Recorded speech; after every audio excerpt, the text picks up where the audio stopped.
In the last Pokemon Direct, Suicune and Virizion Paradox forms were revealed, and I want to comment that I found it very sad that two Pokemon that had generated so many theories in the community have been released in a simple Terra raid event. I think they deserved a better treatment and a bit of backstory before being able to catch these two Pokemon.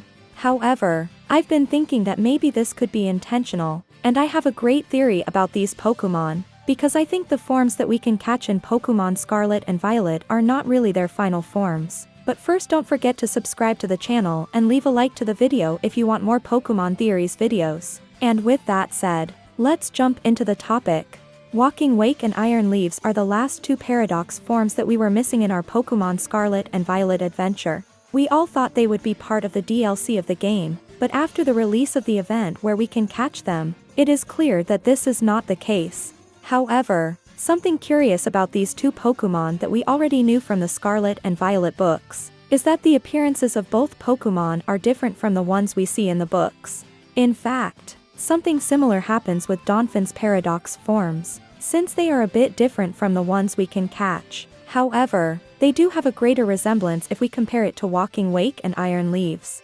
The issue here is that the Paradox forms of Suicune and Virizion in the Scarlet and Violet books look like a fusion of the legendary trios from Gen 2 and 5. Suicune Entei and Raikou on one side, and Virizion Terrakion and Cobalion on the other. My theory is as follows. Knowing the cuts that Game Freak always has to make in order to have the Pokemon games on time, it is very likely that the intention was that Walking Wake and Iron Leaves would have been part of the main story of Pokemon Scarlet and Violet, but finally due to lack of time, their appearance was delayed until the event we have now.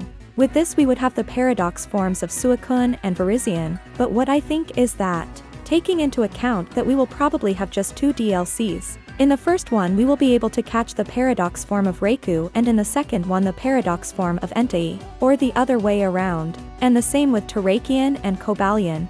With this, we would have the three forms of both legendary trios, and by catching all of them, we would have the possibility of fusing the three Pokemon, which would result in the Pokemon that we can see in the Scarlet and Violet books.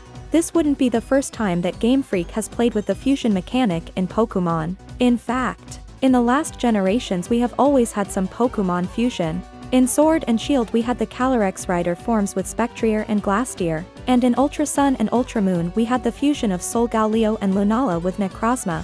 That said, I have to say again that Game Freak most likely wanted to release Walking Wake and Iron Leaves in the main story of Scarlet and Violet, but as they didn't have time enough and having planned the appearance of the 6 Pokemon we have talked about, they had no choice but to launch a rather sad event so that we can get these Pokemon that will have relevance in the Pokemon Scarlet and Violet DLCs. And you, what do you think? Leave me your opinion in the comments and don't forget to leave a like and subscribe to the channel so you don't miss my Pokemon videos. And if you like Pokemon ROM hacks and fan games, tap the video on screen to know some of them that I think are awesome. See you over there.